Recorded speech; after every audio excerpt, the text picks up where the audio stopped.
Hey guys, welcome to my channel, and today, I'll be reading When You Get Catcalled by Erika Kapinga on Wattpad. So let's get into it. Midoriya.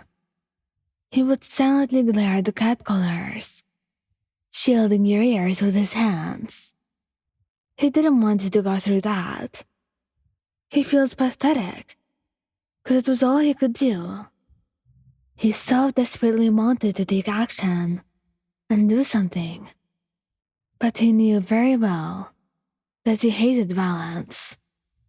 Once you got home, he hugged you tightly, without a word being uttered, and after a few seconds, he looked at you and gave you a big smile. I'm gonna be extra cute for you today, and I'm sorry you had to experience that. I'll do better next time. Bakugou. That bastard. He'd be extremely mad, so much so that you had to hold him back, since he had literally threatened to blast the guy with his quirk. Using force against civilians would be a trouble, at least something as excessive as that. Unfortunately though, you weren't strong enough. Not only did the media write about it, with some saying negative things about him, but at least most were nice about it.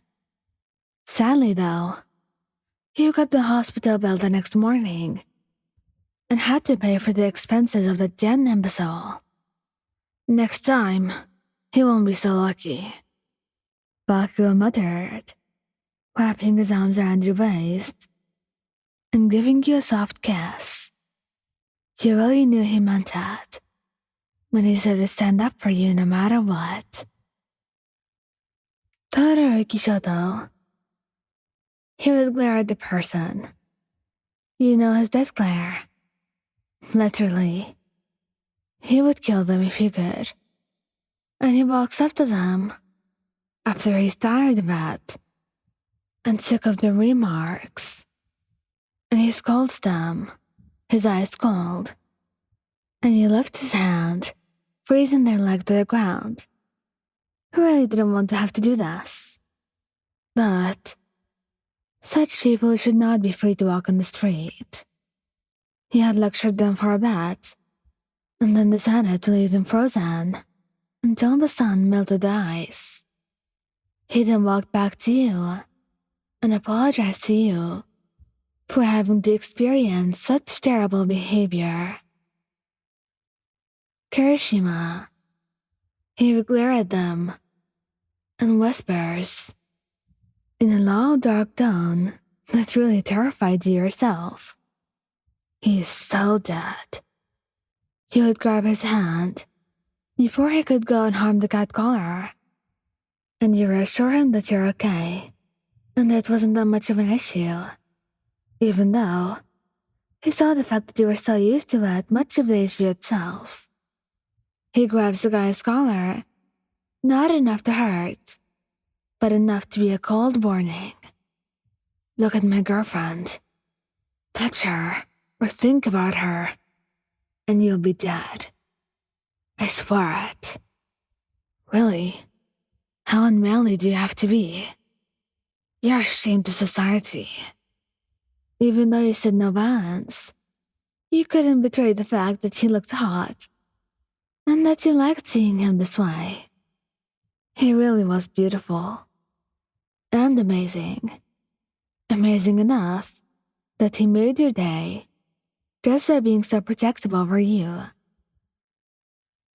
Kaminari. He would usually ignore them if he didn't feel visibly upset enough, and that was most of the time. And the two of you would go on about your day and keep walking ahead. But sometimes, when it got vulgar and he could see that you were clearly upset, he would say something, or even zap the cat's collar. You were barely even upset though. If he is in a bad mood, he will yell at the guy, because no one upsets his girlfriend. He wasn't just a sack of potatoes standing there. He was your boyfriend. Didn't they notice that? After he was done with them, he'd grab you and pull you in for a deep kiss right in the middle of the road, just to show of your love and to make them jealous of his fortune. Monoma. Monoma did not like that at all. Not in the least. He goes totally ballistic on the person. How dare you say that to my beloved Wayan? Oh no, he was in for a lecture. And Mana was not going to stop ranting about you, and how worthy of his love he was, and just how the cat caller shouldn't be like that, and the fact that he did not matter to you or him, even though Monoma seemed like he cared a bit too much, when you yourself had let it go.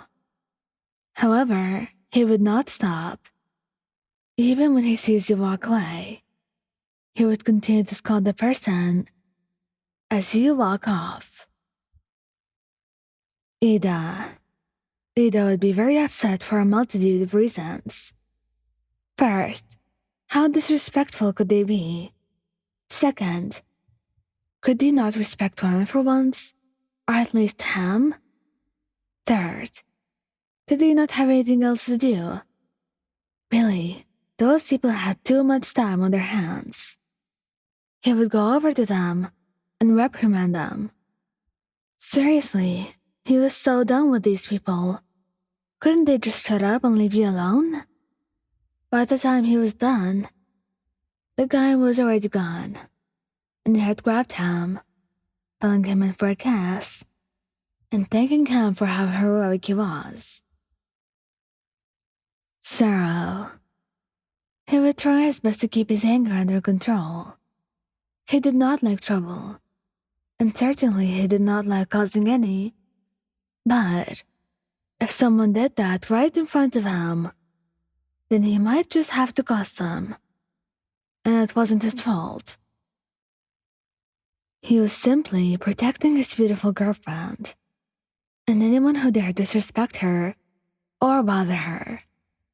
Most of the time, he would listen to you though, and stay calm and steer clear of trouble.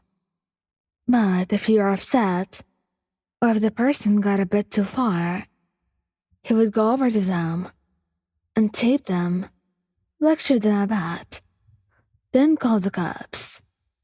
Really, those people should be in prison, not on the streets.